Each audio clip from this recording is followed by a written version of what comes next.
Olá, galera! Tudo bem? E aí, como é que vocês estão? Olha só, hoje a gente vai ter uma aula de um assunto assim que eu adoro, que é genética, tá? Então a gente vai começar vendo primeiro a parte de genética molecular, ou desculpa, de genética clássica, que é a genética mendeliana, a genética que começa a ser muito estudada no século XIX, tá bom? Então, nós já vimos os conceitos de genética, ok? E agora a gente vai ver a questão lá da primeira lei de Mendel, falar sobre um pouco do Mendel, que é muito importante para a gente entender o porquê do estudo dele, o porquê do uso da estatística no estudo dele. E aí a gente vai começar a nossa discussão aqui, tá? Então, antes, para a gente, só para dar aquela animadinha, vamos que vamos, uma musiquinha legal aí. Só porque é a genética.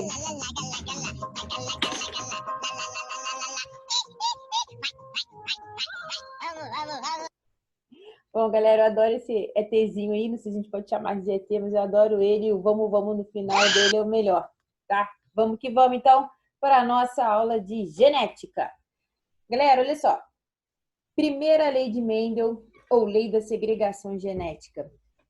Mério, o que é isso? Você vai começar a misturar biologia com matemática agora e eu vou ficar louca. O que é isso? Então, gente, olha só.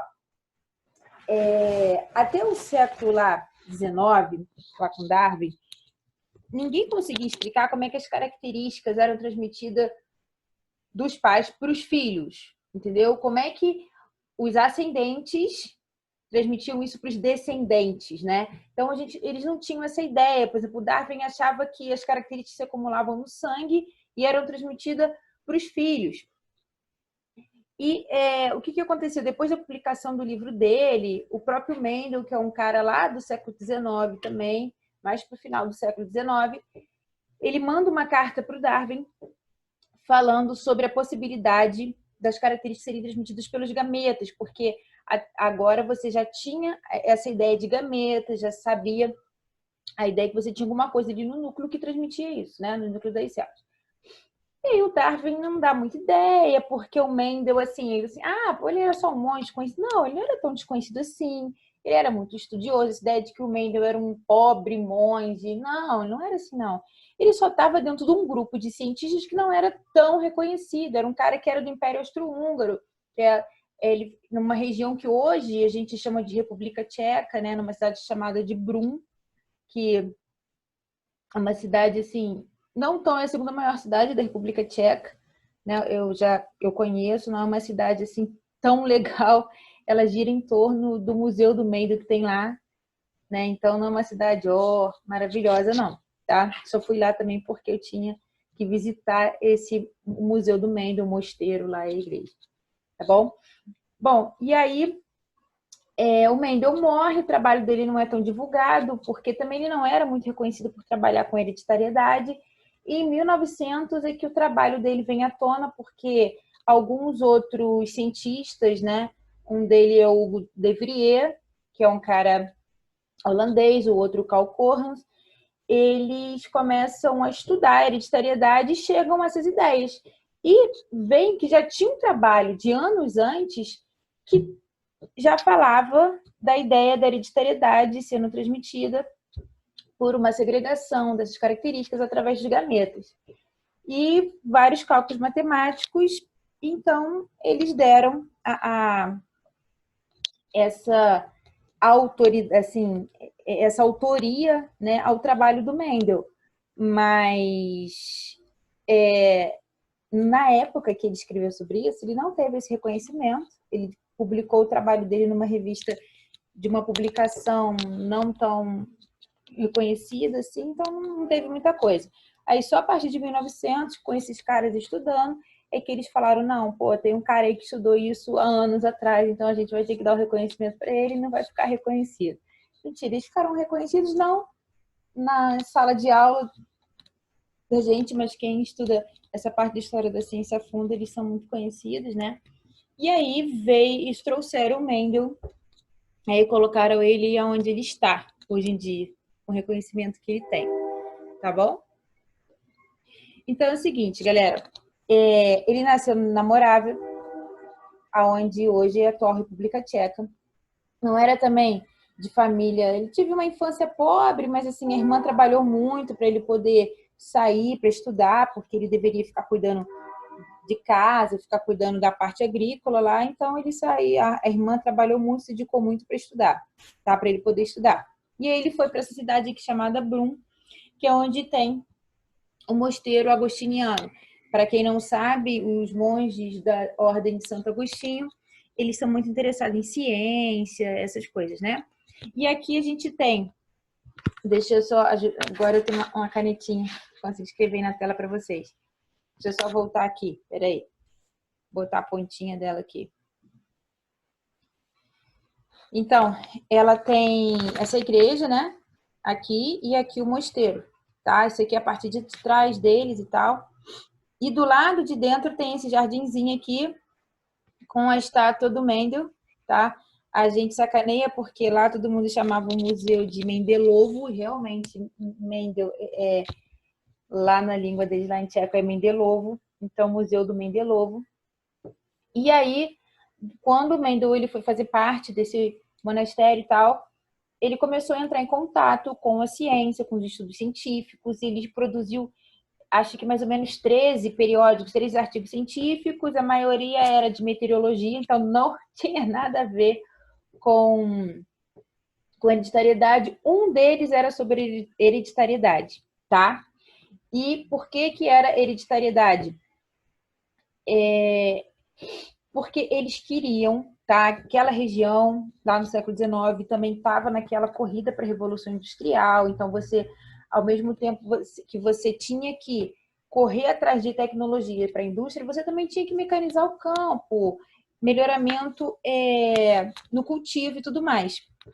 E aí eles estavam atrás, tanto ele quanto vários outros cientistas da época, estudiosos, né? Eles estavam atrás de produção de sementes mais resistentes ao frio, resistentes a várias pragas, que se reproduzissem mais rápido. Então era comum você ter estudos nas suas casas, nos lugares, nas universidades, sobre essas características. E o Mendel fez isso também. Por isso que ele ficou conhecido um trabalho das ervilhas, mas a ideia dele nem era estudar ervilha, não era isso tudo, tá? Então, o que aconteceu com ele? Ele foi estudar, ele foi para a Universidade de Viena também estudar, só que ele era muito bom em matemática, ele era assim, o cara era de ponta, aí ele começou a dar aula, mas como ele não tinha uma formação universitária, ele foi meio que deixado de lado, assim, os concorrentes meio que quiseram queimar o filme dele e tal, mas ele participava de congresso, ele não era esse escondidinho que muitos livros colocam, não, tá? Ele participou de congresso, ele chegou aí a congressos em Paris, em Viena, então ele se movimentava no meio científico, sim, ele era não tinha um reconhecimento como um Darwin tinha, como uma pessoa que fazia parte, por exemplo, da Royal Society, que era uma academia de ciência da Inglaterra, mas ele estava lá, tá? Isso que eu já falei, que é sobre o trabalho dele e tal, essas questões, né? Aqui tá o Mendel, tá? Com outros monges, essa foto aqui é uma foto do mosteiro, é uma foto que estava lá original, que eu tirei. Tá? O Mendel, ele tinha esse cordão aqui, ele tinha anéis, usava um óculosinhos, e todos os monges que ostentavam joias eram monges importantes, eram monges que tinham certo financiamento, né? Bom, e aí, galera, o que ele fez de diferente na época dele? Foi o que eu falei. Ele trabalhou lá com as ervilhas. Por que matemática? Por que estatística? Porque até hoje a gente ainda tem essa ideia de que se você usar um cálculo matemático, uma ciência exata para explicar uma outra ciência, ela te dá uma validade maior, tá? A gente sabe que não é assim, mas no século XIX isso era muito importante, né? E aí, como é que foi? O que ele fez lá, né? Primeiro, todo mundo que analisava características hereditárias pegavam várias características de um indivíduo e tentavam analisá-la todas ao mesmo tempo. O Mendel simplesmente ele foi ele foi matemático, assim, ele foi dividindo tudo, arrumando tudo em caixinhas, assim. Então, ele pegava uma característica X, analisava como é que aquela característica X passava para frente, depois a Y, e assim por diante. Uma característica de uma vez, isso funcionou muito bem, tá? Depois ele fazia cruzamentos controlados, né? E registrava tudo isso. Depois ele sugeriu que fatores como causas particulares de várias gerações genéticas, que são as características, né? Ele fala em fatores. E aí ele não tinha ideia de cromossomo ainda, se não tinha ideia de como é que os cromossomos se comportavam na divisão celular, mas ele reconheceu um padrão nesses fatores genéticos que ele falava, né? E com isso ele desenvolveu uma teoria, né, que a gente vai chamar de primeira lei de Mendel, que é um padrão de como as características são transmitidas, tá?